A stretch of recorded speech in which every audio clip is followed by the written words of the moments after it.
We're going to go with Chairman Boyer on House Bill 800. Oh, there's one more. Ask Ms. Little if she would read in the bill. Yes, sir. Members, House Bill 800 provides for the calling of a limited constitutional convention. Thank you. Colleagues, before Chairman Boyer begins, I'm going to reiterate, we are here to discuss the fiscal note, not the merits of the bill. Now, if your question relates to policy within the bill that could create a fiscal cost, then it's perfectly fine. But I would ask that we continue to focus on the fiscal aspect of this bill only. Chairman Boyer, on your bill. Thank you, Mr. Chairman. Thank you, members. I don't think this one's going to be as complicated as that last litter bill. I think this one's a little bit more clear.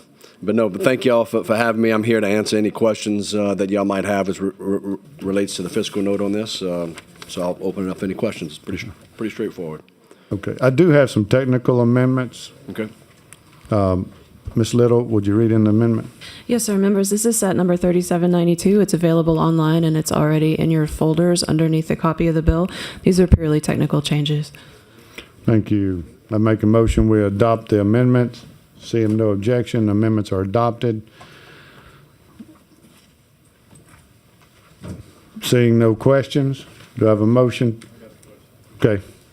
Representative Bagley with a question. Thank you. Good morning. Good morning, Representative Bagley. Good. My question is about the fiscal note. And on Section 3 in the digest, you have, so we can keep up, Okay. number 3, it talks about requiring the Executive Committee to prepare a budget of anticipated expenses of the convention. So besides what you have told us here about per diem, on what other expenses would there be? None to my knowledge. We would, we'd be using most existing staff and/or volunteers, and so it'd be the per diems would be the expense. The only thing that might change, Representative Bagley, would be, if you're looking at the fiscal note, when you look at the way they've done the math on it, they talk about the cost between May 20th and June 2nd. They only given that for the other delegates, basically the governor's appointees, because our per diem is covered under our existing per diem. If those dates were to change throughout the process, let's say we would not meet at May 20th, let's say we would meet at the end of July, beginning of August, or somewhere outside of session, that number could change and would need to include dollars for our per diem. So that would be the only other expense that I could forecast. Well, and I read it in here somewhere, but wasn't sure I understood. For instance, like staff that we have here, if we meet at 5 o'clock in the afternoon after that's over, the staff leaves about then, are they going to be required to stay, and do they get paid for overtime? I don't believe that overtime is taken into consideration in this note. I didn't craft the note, but I don't believe that's taken into account. But we would have to pay that, correct? They're not going to work for free. I would think there would probably be some cost there, but I don't know 100% on that. Well, another question too. It says in here that we might have to move it somewhere else if space said that we couldn't have it here. So current discussions are to have it in the House chamber. Okay. Well, with everybody, the 140 whatever of, excuse me, and then the 27, that'd be awfully hard to have in the House chamber. I took that to mean another building somewhere else. It could be. So we've crafted the bill to allow for it. So we've also, if you look in the bill, and I know there's been some discussion, we've also crafted the bill to allow for donations for it. All the other, we took some of this wording or this wording from other bills, other convention bills, and other convention bills allowed for us to meet somewhere besides the Capitol. Other convention bills have allowed for us to receive money from other parties, but we just used the same language as in previous convention bills. So, well, do you not think it's unusual that we'll allow outside interest, private interest? They've allowed for it in the past. I would prefer not to. So, and I don't think we need to, but I'd prefer not to. Well, it's something as big as the Constitutional Convention where we're going to could possibly change, and there's really no parameters on this. Everything's open. to do that and have some outside people to donate money to something that we have no idea what's in the Constitutional Convention coming up, to me seems like we may be throwing gas on a fire. Yeah, I don't disagree with you. I would say that there's people arguing on both sides of it. Some people think we need to have more outside influence. I like your thinking, and I prefer to have less. But there are making arguments that we need more outside influence. So we have it. If that comes out the bill at some point, I'm not going to lose any sleep over it. We have, I think we're okay from the financial side of things. That was my only reason I asked questions about.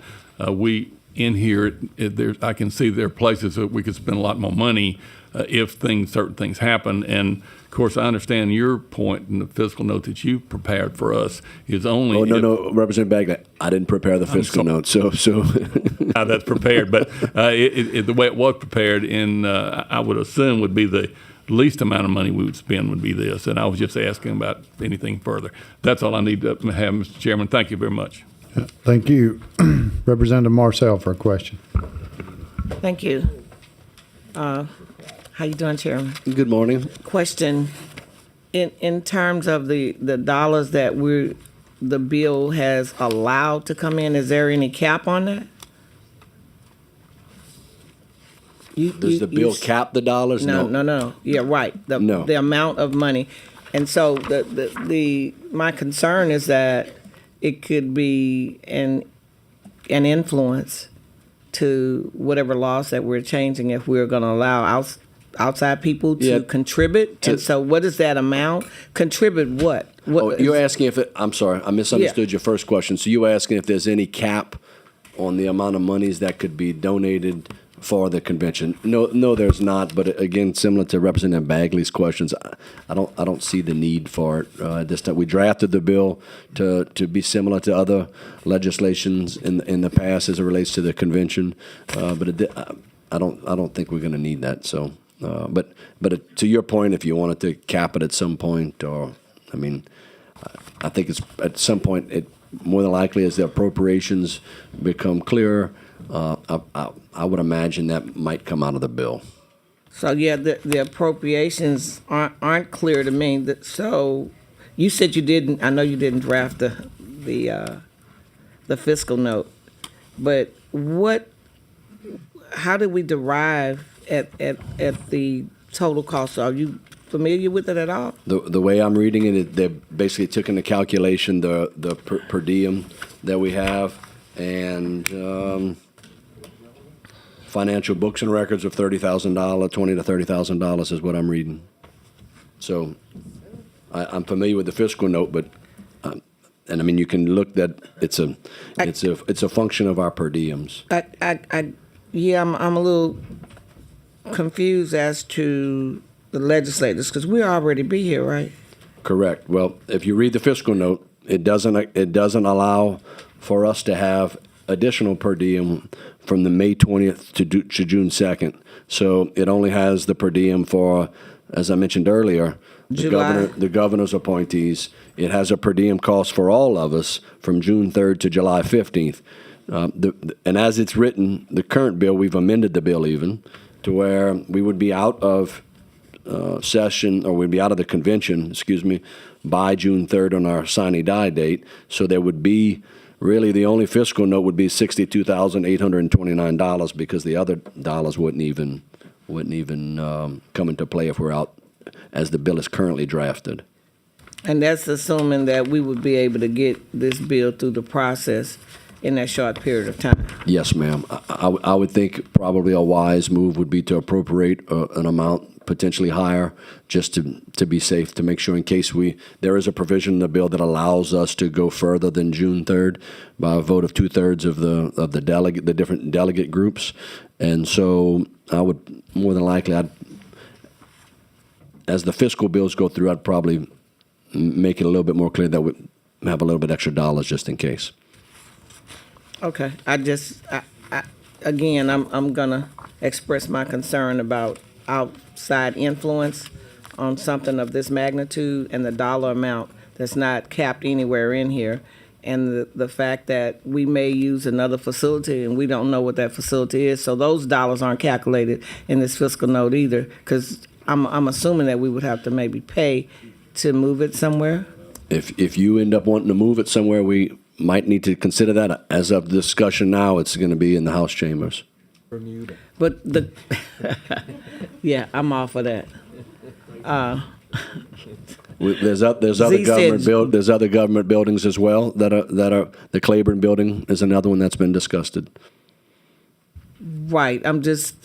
So it's not just- like we're renting the Superdome. But it's 171 total delegates, is that accurate? Yes, ma'am. And how many seats do we have in the House, sir?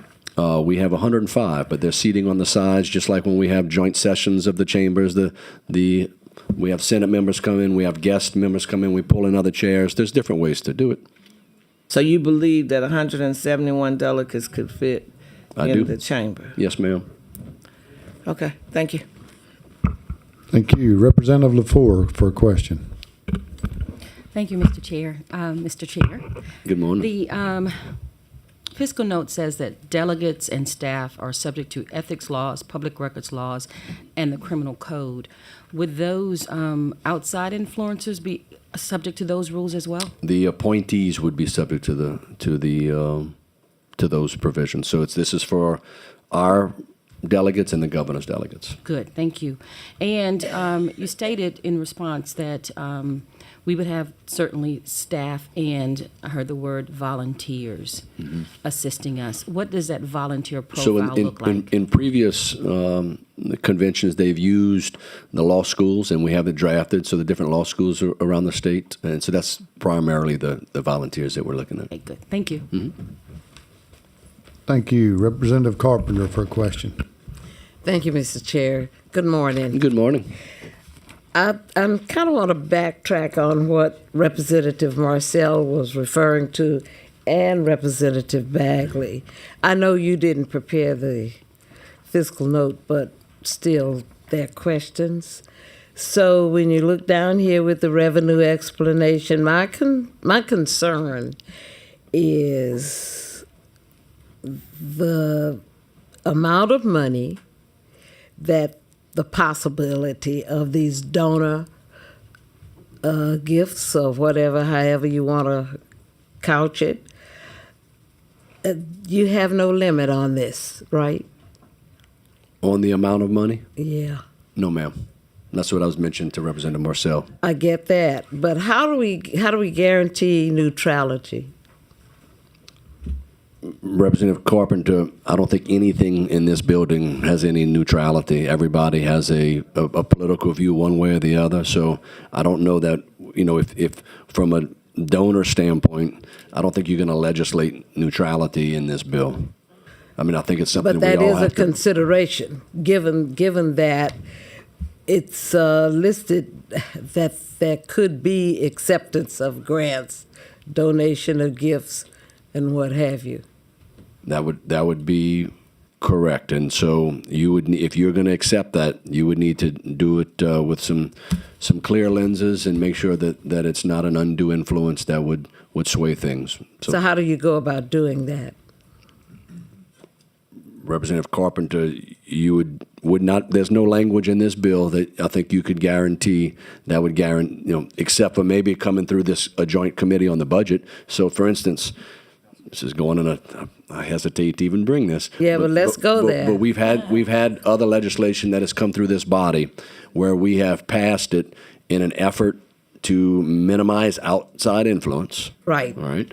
And what we've done in order to do that, we've made it come through joint committees to make sure it's done in an impartial way.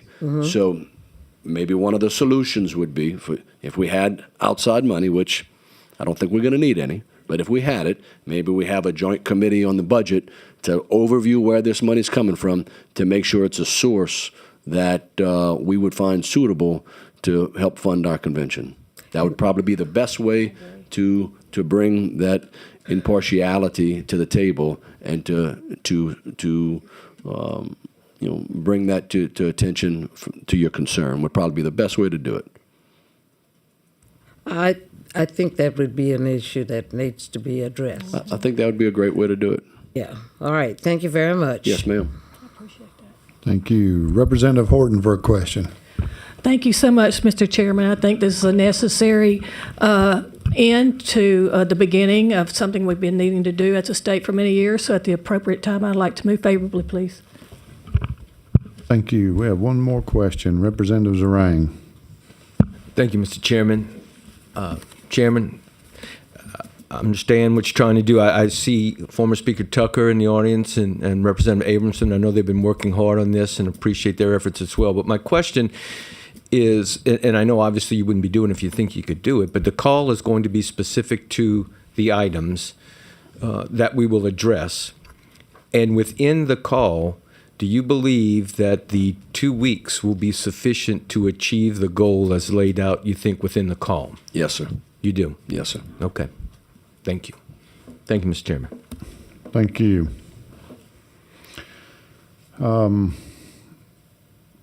Cards in support. Present, not wishing to speak.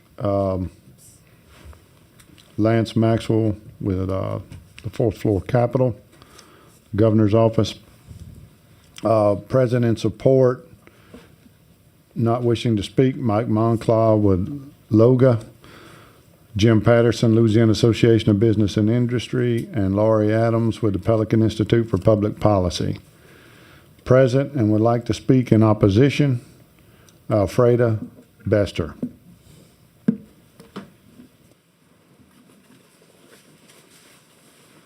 As well as Katie Darling,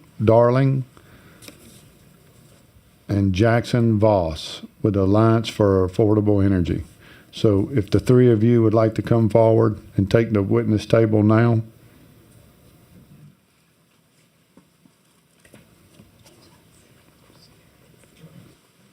Please introduce yourself when you begin to speak.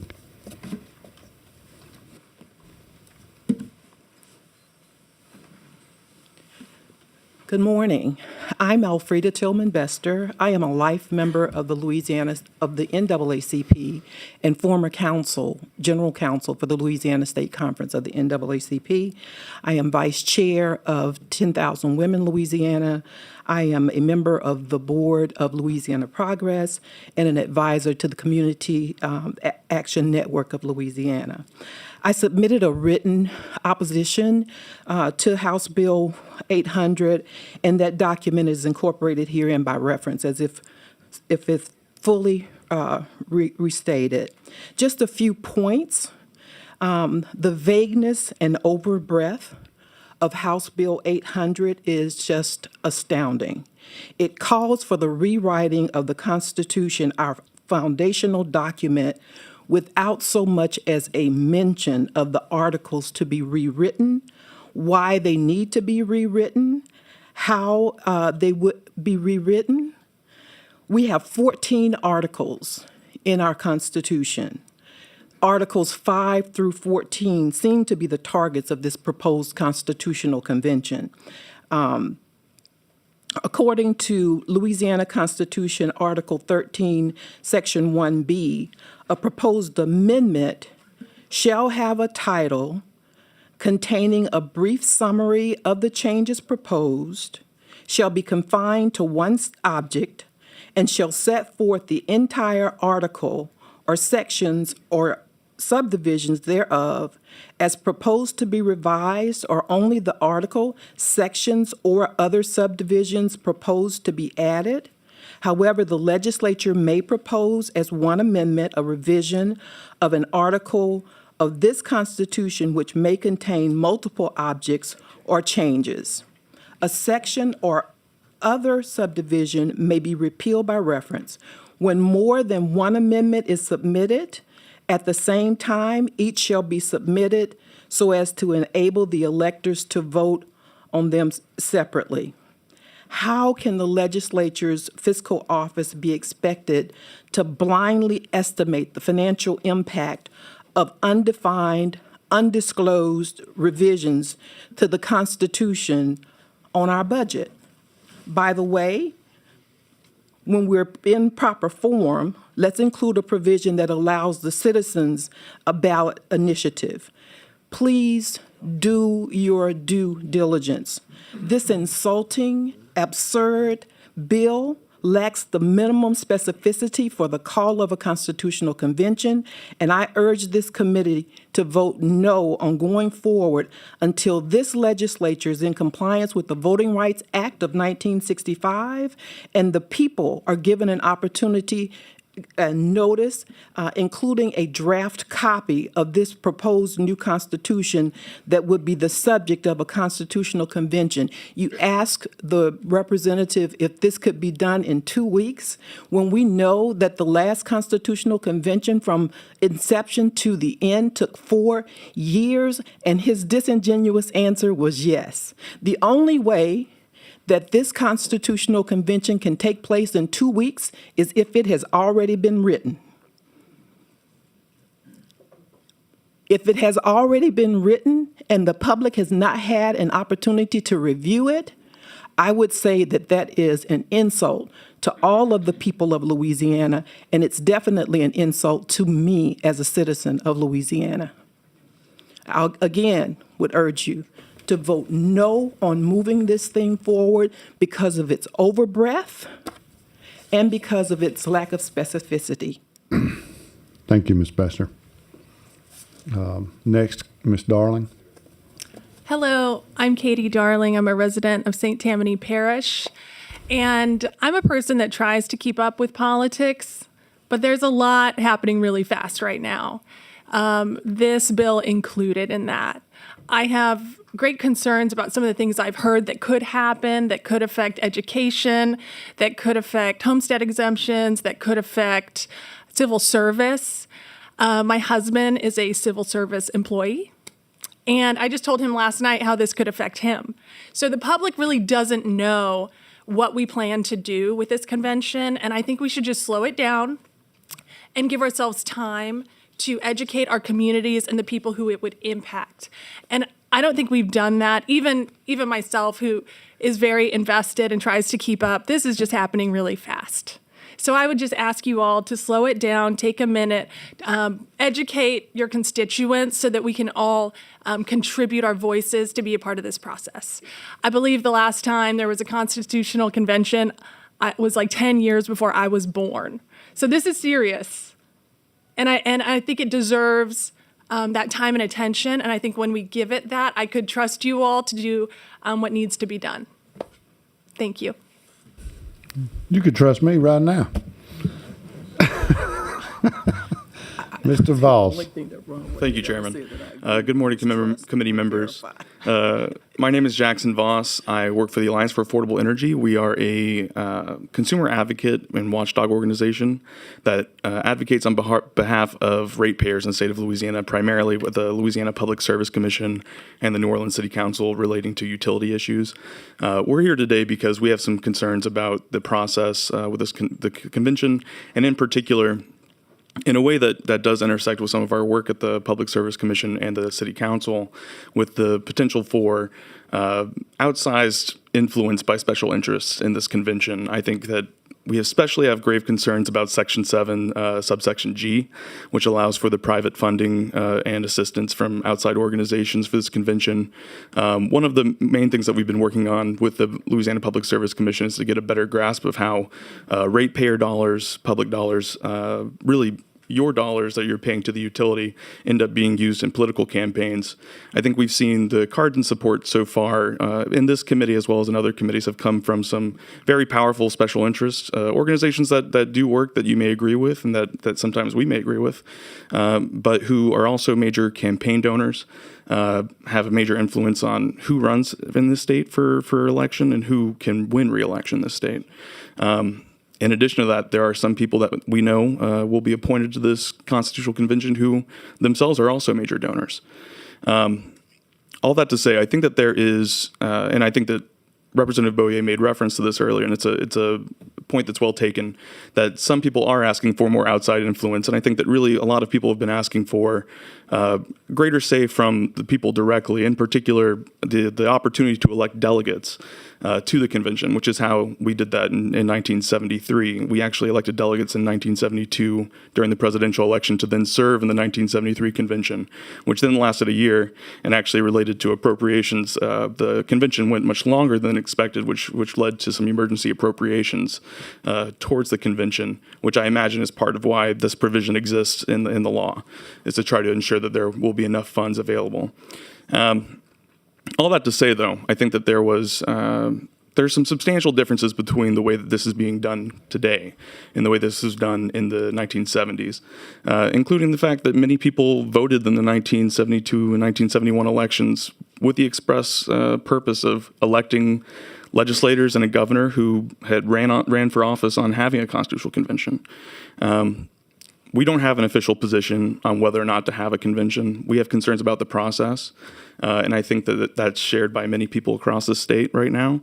And I think that the provisions in this constitutional call that would allow for direct financial assistance from special interests, many of whom will be represented on the table, while many of us are not going to be, even though we do have our representatives there in the room, is something that gives us pause.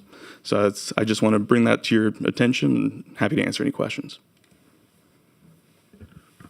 Thank you. Representative Marcel for a question. Thank you.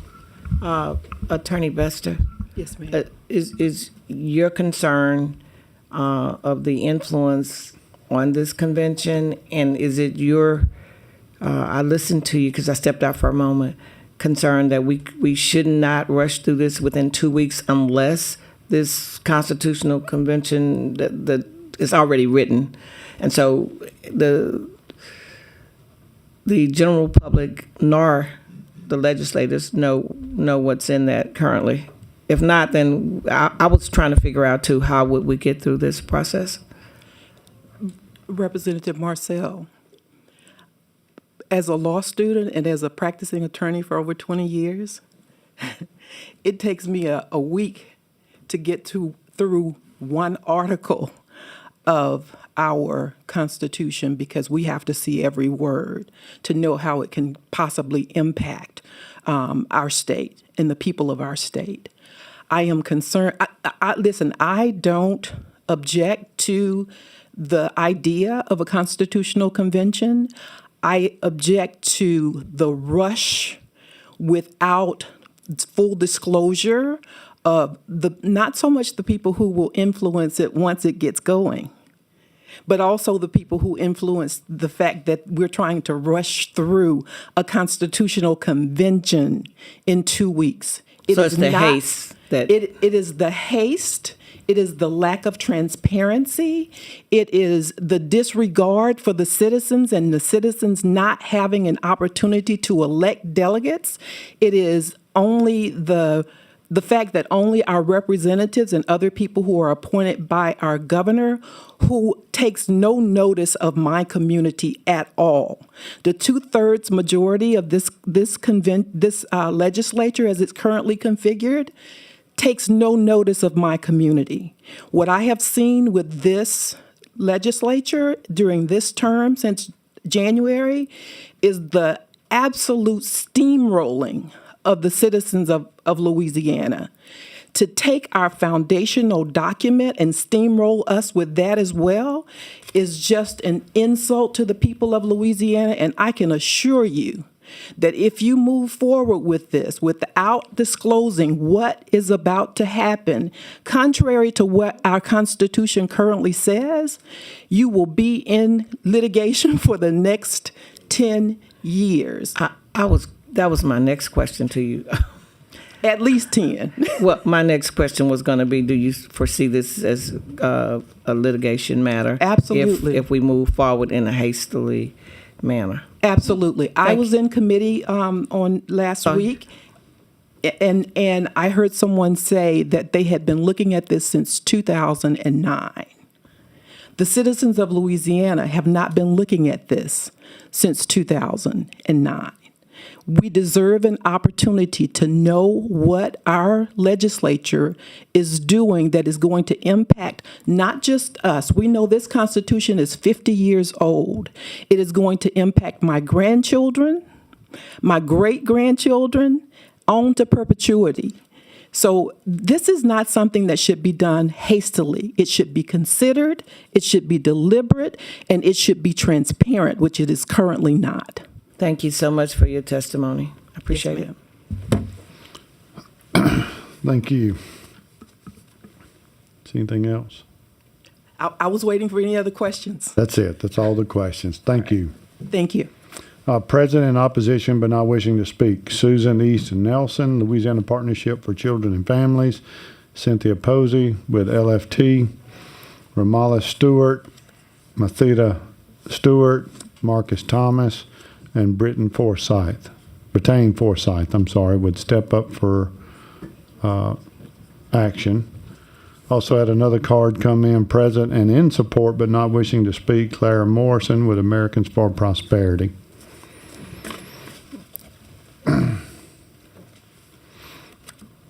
We have a motion by Representative Horton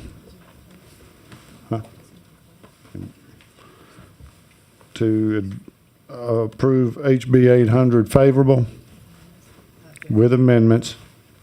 Representative Marcel objects. Madam Secretary, will you call the roll? Chairman McFarland?